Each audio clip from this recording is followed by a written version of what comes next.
지난 4일 윤석열 전 대통령이 헌법재판소의 8대0 만장일치로 탄핵이 인용되면서 대통령직에서 물러났어요.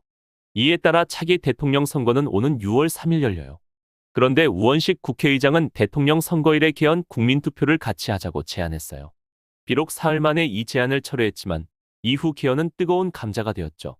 지난 6일 우원식 의장은 강력한 권력을 분산하고 국민 통합으로 가기 위해 협치와 협력을 헌법에 담아야 한다며 개헌을 주장했어요.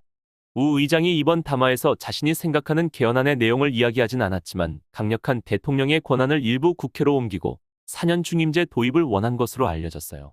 이에 대해 민주당은 내란 사태 종식이 먼저라면서 이번 대선과 개헌이 동시에 이루어지려면 졸속으로 개헌 논의가 이루어질 수밖에 없다고 반박했어요. 그렇다고 민주당이 개헌 자체를 반대한다고 단언할 수는 없는데 문재인 정부 당시 10차 문재인 대통령 개헌안이 제기되기도 했고 이재명 대표 역시 시기를 문제 삼았기 때문이에요. 이처럼 여야는 개헌의 시기와 내용에 대해 다른 의견을 가지고 있어요. 그런데 개헌을 하기 위해서는 먼저 국민투표를 개정해야 해요. 국민투표법은 2014년 헌법재판소에 의해 2016년부터 효력을 잃었어요. 국민투표법은 주민등록이 한국에 되어 있거나 국내에 거소가 있는 사람만 투표하게 되어 있는데 이 경우 300만 명에 가까운 재외국민은 투표를 할 수 없어요. 우리 헌법은 재외국민도 국민으로 인정하기 때문에 헌법 불합치 결정을 받은 거죠.